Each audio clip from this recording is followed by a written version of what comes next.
Mesdames, Mesdemoiselles, Messieurs, je vous salue depuis Ouagadougou, la capitale du cinéma africain, le pays des hommes intègres. J'espère que vous allez bien, que vous passez un bon week-end, les gars. Ouais, chez moi, ça va, comme d'habitude. Alors, j'ai écouté un bon livre audio et je vous le recommande déjà. Il s'appelle comment encore? Osama Hamar, oui, Osama Hamar. Les gars, il est magnifique, ce monsieur. Oui, c'est de temps en temps écouter des idées des autres. Bon, en tout cas, allez sur YouTube et tapez Osama Hamar. Je pense comment trouver son business model, quelque chose comme ça. C'est bien, c'est toujours intéressant d'écouter les autres. Voilà, moi j'aime bien, j'aime bien. Oui, j'ai mis des lunettes noires, les gars, pour vous épargner de mes yeux de lundi matin. Lundi matin, c'est grave, quoi. Ah, j'ai des yeux bizarres, donc je mets des lunettes. C'est mieux comme ça. Là, ça va vous empêcher de... Voilà. Alors, donc, j'ai écouté Osama Hamar et j'ai fait quoi encore? Je suis venu au travail, ouais. Je suis venu au boulot. Les dimanches, souvent, je viens au travail. Pas toute la journée, bien sûr, mais quand tu as des clients, fonctionnaires, qui n'ont pas beaucoup de temps, il faut quand même les faciliter souvent les choses, quoi. Hein, voilà. C'est les dimanches qu'elles ont le temps. En quittant l'église, rapidement, elles passent à donner des commandes ou bien récupérer des choses et continuer. Ça, c'est des petits détails qui te permettent de garder la clientèle. Oui, oui, de bien, parce qu'il ne s'agit pas d'ouvrir un atelier seulement et s'asseoir et puis vouloir profiter des dimanches et consommer. C'est bien, hein, dimanche, c'est jour de repos, c'est vrai. Mais si tu as des clients qui n'ont le temps que dimanche, mon gars, trouve une solution parce que c'est quand même intéressant, quoi.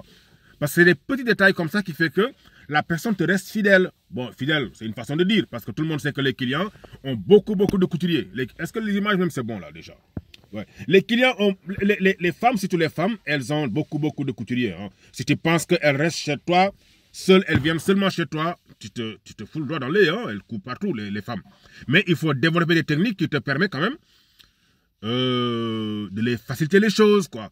Parce que si moi, par exemple, je les permets de venir un dimanche de telle heure à telle heure, ou bien en plein soleil et qu'elle a le temps de passer, donner et récupérer autre chose, continuer par rapport à une autre personne qui est catégorique.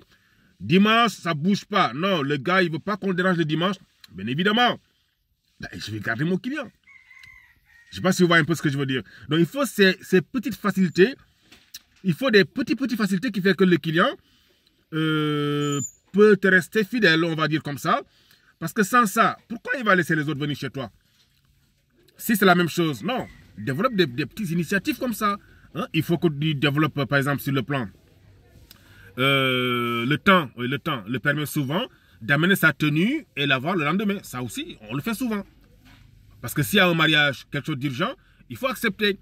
Ou bien on t'appelle, tu peux récupérer la commande. De temps en temps, c'est bien et faites-le. En tout cas, je partage mes techniques, quoi, ma méthode, quoi. Hein? Moi, c'est comme ça que je fais.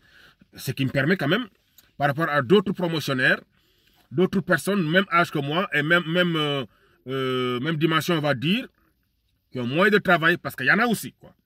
C'est qu'il faut s'y mettre, il faut faire la différence à travers des petites actions comme ça. Voilà. Ça, c'est sur le plan de la gestion, et même sur le plan du travail, du tissu en tant que tel. Moi, je me rappelle, une fois, il y a une dame qui est venue avec 2 mètres de bazin. Et elle est partie partout, on l'a dit non, on ne peut pas avoir une robe. Mais dès que je lui ai dit non, c'est possible d'avoir une robe avec 2 mètres de bazin. Parce qu'un bazin, quand même, surtout les bazins de Gersner ou de les Weber, les bazins de bonne qualité, 2 mètres déjà, c'est beaucoup. Et la largeur, c'est 1,60 m. Donc, pour une femme qui ne dépasse pas 1,10 m, 110 tours de bassin, forcément, on peut faire une robe, quoi. Alors qu'au même moment, beaucoup de couturiers faisaient 3 mètres, 3 mètres. Quand on parle de robe seulement, il dit 3 mètres. Une robe, c'est 3 mètres. Mais moi, je dis à la femme que c'est possible. Amène, moi, je te fais une très belle robe et ça va descendre jusqu'en bas et tu auras même peut-être un petit foulard. Et je l'ai réalisé. Et depuis ce jour, tous les gens de son bureau, parce que ils ont toujours entendu, ils ont toujours donné 3 mètres de bazin pour avoir une robe. Bon, moi, j'arrivais à le réaliser avec 2 mètres, quoi. Vous imaginez? Donc, j'ai permis à la femme de faire une économie de 10 000 francs ou plus. Parce qu'un bazin de qualité coûte c'est entre 11 000 et 12 000 le mètre. Si tu veux du Weber Gold, ou bien Gersner Super Magnum Gold, ou bien bazin impérial. Enfin, les bazins de qualité, c'est pas moins de 11 000 francs. 11 000, 12 000. Donc, si tu permets à la femme d'économiser 10 000 francs ou 12 000 francs, tu penses qu'elle va te laisser? Moi, je ne pense pas. Donc, ça, c'est des techniques souvent que j'emploie, que j'utilise pour fidéliser les clients. Parce que tu ne peux pas être le meilleur couturier pour tout le monde. Mais il faut que tu ajoutes des petits détails, des astuces comme ça pour fidéliser les clients.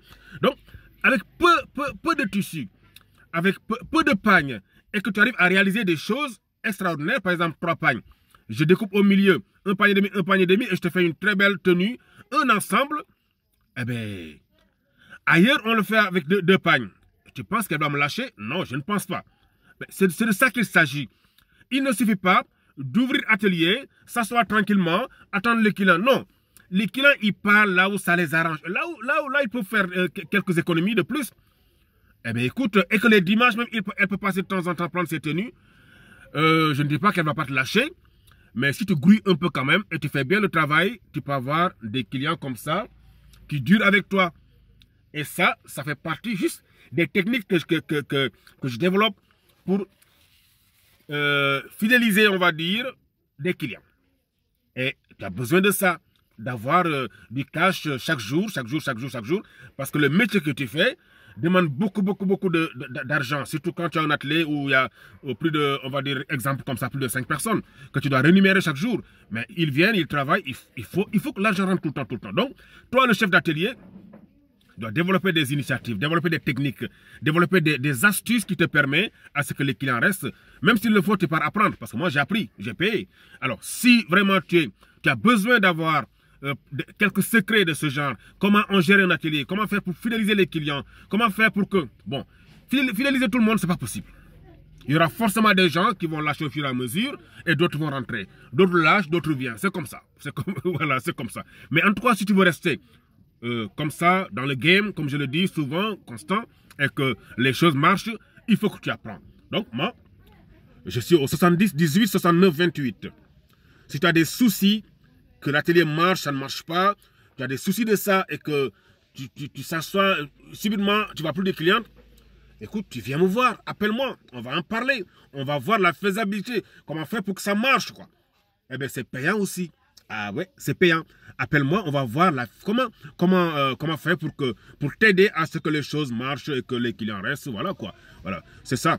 Donc, cher ami, je pense que toute l'équipe est là. Il est temps que je sorte de la voiture pour aller travailler. D'accord, allez, prenez bien soin de vous et bon début de semaine.